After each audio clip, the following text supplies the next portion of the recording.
बिस्मिल्लाहिर्रहमानिर्रहीम।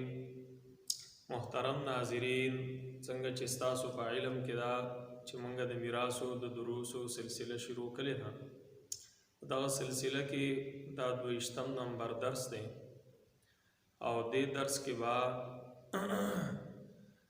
باب الحجب چې دی نو هغه بیانېږي. لہذا د دې باب خلاصه هغه مخکې زه ذکر کوم. دې باب کې د چند خبرو وضاحت چې دی نو هغه موږ ذکر کوو. یو د حجب لغوي و اصطلاحي تعریف او د هغې اقسام. په دویم نمبر باندې په اعتبار د حجب څخه د ورثو اقسام او بیا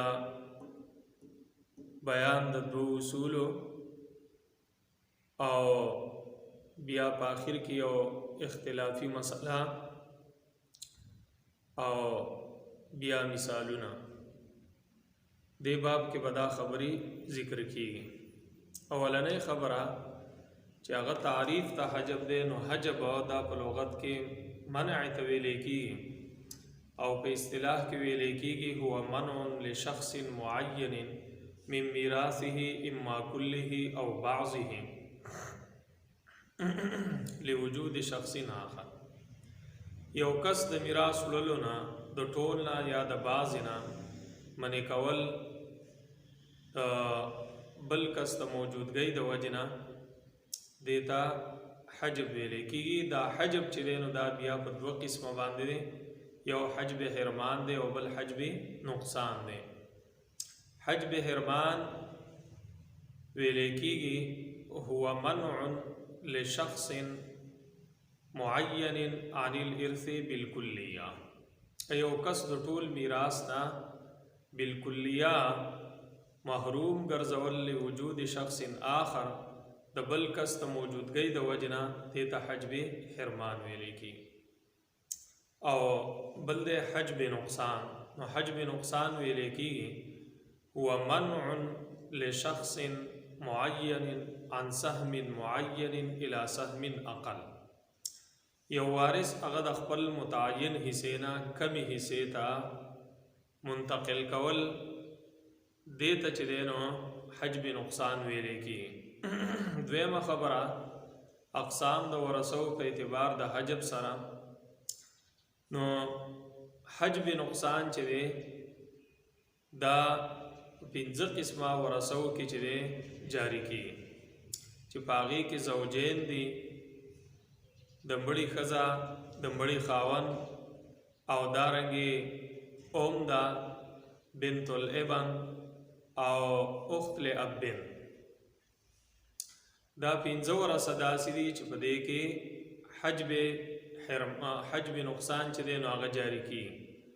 د دیو حصہ د نورو ورثو د موجودګۍ د وجې نه کمیږي. او د حجب حرمان په اعتبار سره د ورثو بیا 2 فریقه دي. یو فریق هغه دی چې هغه بالکل په حجب حرمان سره نه محجوبیږي. دې کې ابن دی، اب دی، زوج دی. دا 3 پکې سړي دي او 3 زنانه دي چې هغه زوجه او بنت. دا 6 افراد داسې دي چې دې کې حجب حرمان نه جاری کیږي. د دې نه علاوه دویم فریق هغې کې حجب حرمان راځي. خو د هغې دا حجب چې دی نو دا په 2 اصولو باندې او په 2 قیدو باندې بنا دی. په هغه 2 اصولو کې اولنې اصل هغه دا دی چې ان کل من یدلی الی المیت بشخص لا یرث مع وجود ذلک الشخص. هر کله چې یو وارث مړي ته منسوبیږي، د هغه نسبت کیږي او د هغه رشته داري ثابتېږي د مړي نه په واسطې د بل وارث سره او دواړه موجود وي، نو دغه واسطې په موجودګۍ کې به د ذل واسطه میراث نه وړي. دا یو اصل دی.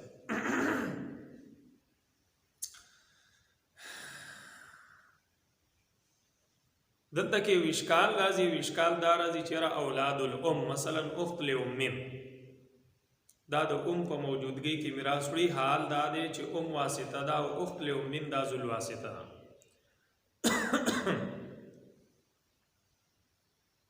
نو د دې داسې قسمه اشکالاتو نه د بچاو دپاره په دې قاعده باندې لږه اضافه پکار ده او هغه دا ده چې ذل واسطه به د واسطې په موجودګۍ کې میراث نه وړي چې د دوو خبرو نه یوه خبره موجوده وي. یو خدا چې دا واسطه د ټول طریقې مستحق وي، او دویم دا که چېرته دا د ټولې طریقې مستحقه نه وي نو بیا ضروري ده چې د واسطې او د ذل واسطې سبب د ارث دی متحد وي.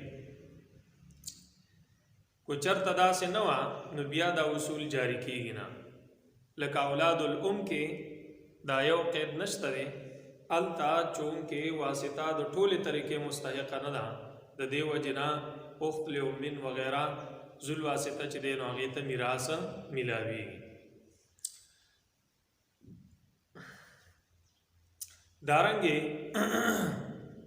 اور الام هر کله چې اور الام دواړه راغلي وي نو دې صورت کې وسه واسطه چې دا هغه د ټول مال مستحق نه ده، د ټولې طریقې مستحق نه ده، د هغې باوجود الام د سره میراث نه وړي، ځکه چې دلته کې بله خبره موجوده ده او هغه دا ده چې دلته د واسطې او د ذل واسطې سبب د ارث متحد دی، د دې وجې نه الام چې دی نو د سره میراث نه وړي. دا یو اصول دی. دویم اصول هغه دا دی چې الاقرب فالاقرب، هغه وارث به مقدم وي په میراث وړلو کې چې هغه مړي ته زیات نږدې وي، بې په هغې پسې چې ورپسې کم نږدې وي. نو لہذا چې هر کله په درجه کې مړي ته قریب وارث موجود وي نو د هغې نه لاندې درجې والا وارث چې دی هغه به محجوب وي. هغه وارث چې دی هغه به محجوب وي. لکه مثال د دې دا دی چې مثلا سړی مړ شو، د هغه نه یو زوی پاتې شو ابن، او بل ته نوسې ابن الابن پاتې شو، نو ابن ته به میراث میلاویږي او ابن الابن چې دی هغه به د ابن د وجې نه هغه محجوب ګرځي. دا دو اصول دی او په دې دو اصولو باندې د دویم فریق حجب چې دی نو هغه بنا کېږي. بله خبره هغه اختلافي مسله وه. اختلاف په دې کې دی چې یو وارث من کل الوجوه وارث نه دی، نو آیا د هغه د وجې نه بل وارث کې حجب راتللی شي او که نه؟ یعنی یو وارث په خپله محروم دی من کل الوجوه، نو آیا هغه د بل وارث لپاره حاجب جوړېدلی شي او که نه؟ دې مسله کې اختلاف دی. د عام صحابه کرام رضوان الله تعالی علیهم اجمعین او د احنافو مسلک دا دی چې محروم هغه حجب نه راولي، نه حجب نقصان راولي او نه حجب حرمان. حضرت عبداللہ ابن مسعود رضی اللہ تعالی عنہ په نسبت باندې محروم چې دی نو هغه حجب نقصان راولي، حجب حرمان نه راولي. بل محجوب چې دی محجوب، نو محجوب هغه حجب راولي، دا اتفاقی مسله ده، په دې کې اختلاف نشته دی. حضرت علی رضی اللہ تعالیٰ عنہ حضرت زید ابن ثابت رضی اللہ تعالیٰ عنہ نه د مسلې تپوس وشو چې یو سړی مړ شي او د هغې نه وروسته خاوند پاتې شي مسلمان او دوه تیرونه پاتې شي اخیافي مسلمانان او یو تې زوی پاتې شي او هغه کافر وي، نو هغو فیصله دا وکړه چې خاوند ته به نیمه میلاو شي، ثلث به دیرونو ته میلاو شي او باقی به عصباتو ته میلاو شي. نو د علی صاحب او حضرت زید ابن ثابت رضی اللہ تعالی عنہ په دې صورت کې عملی فیصله چې دا هغه موجوده ده. دا باب الحجب دا داغه تفصیل وس چند مثالونه موږ ذکر کوو چې پاغه سره د دې درس چې دینو مزید وضاحت وشي.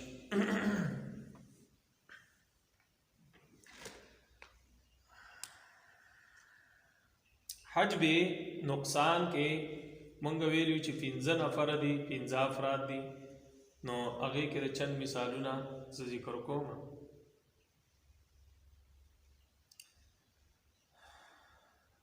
ښځه مړه شوه د هغې نه یو خاوند پاتې شو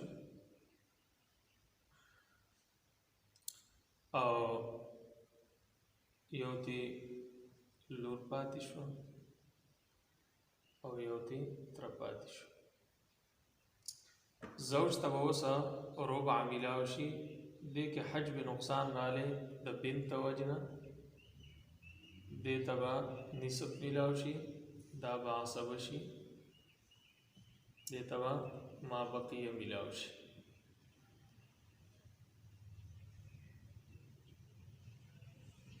مسئله به دی صورت کې 4 نه جوړ شي او ربع به دا واخلي، نصف به دا واخلي او ما بقیه 1 هغه به دا واخلي. بل مثال ته ګورئ.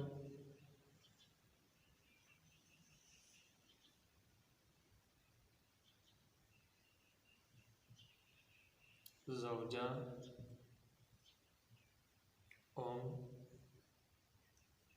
دو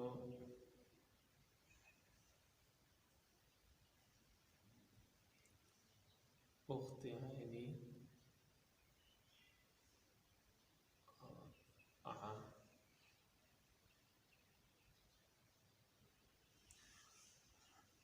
زوجے تبا دی صورت کے ربع ملاوشی، تبا سدس ملاوشی.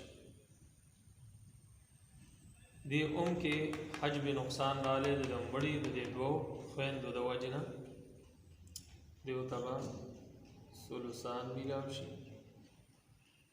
عم دا عصبہ دے تبا ما بقیہ ملاوشی.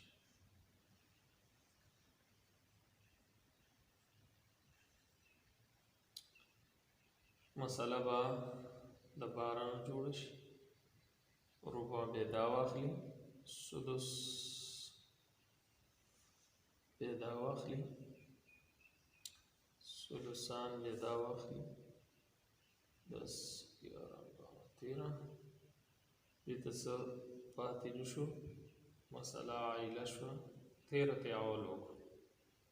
حالت المسألة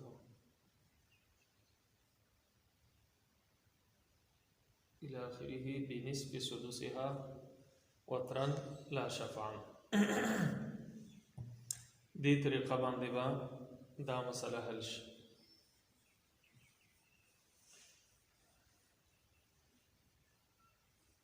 اوس مزید بل مثال.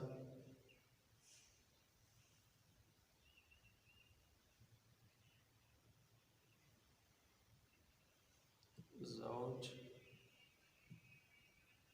دو اخت لأم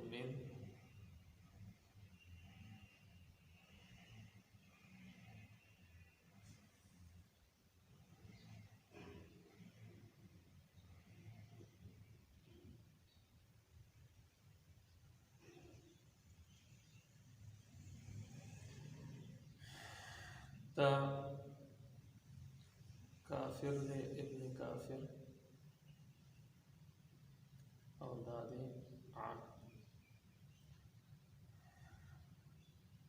زوج تبا نصف میلاو شي زمون په نسب باندې، او دو اخت لأمین دې تبا ثلث میلاو شي، دا عصبه دی، دې تبا ما بقیه میلاو شي. مسئله با د 6 نه جوړ شي، نصف یې 3 دی هغه به دا واخلي، ثلث یې هغه چې دی نو 2 ده هغه به دا واخلي، او باقی چې دی نو ما بقیه 1 دی هغه به دې ته میلاو شي. دا محروم دی. نو زمونږ په نسب باندې محروم چې دی هغه حجب نه راولي، نه حجب نقصان راولي او نه حجب حرمان راولي. دا زمونږ په نسبت باندې د دې مثال حل شو. د عبدالله ابن مسعود رضی الله تعالی عنہ په نسبت باندې با د مثال حل هغه په دې طریقه باندې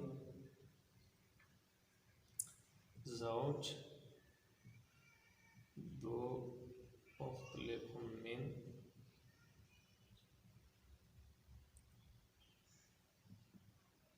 ابن کافر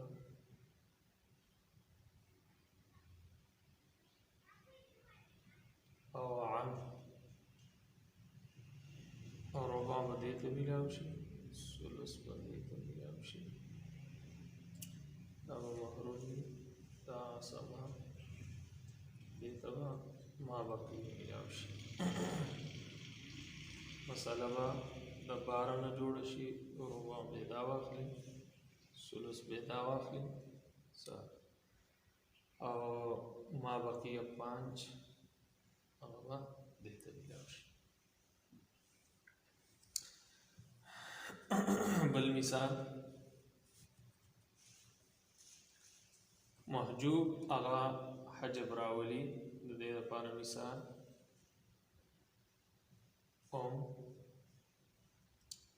دو اخت عینی اور اب ته به سدس ملاو شي. د دې دوو اختو د وجنه دا په خپل باندې محجوبي دي. دا محجوبي دي سره د دې نه په کې حجب راوستو او د دې حصے د ثلث نه سدس ته منتقل کړي. دا باسه بشي دې ته ما بقیه ملاو شي. مسئله به د چینه جوړ شي، سدس بیا دا واخلي، ما بقیه 5 هغه به دا واخلي. دې مثالونو سره زمونږ درس الحمدلله اختتام ته ورسېدو. والسلام.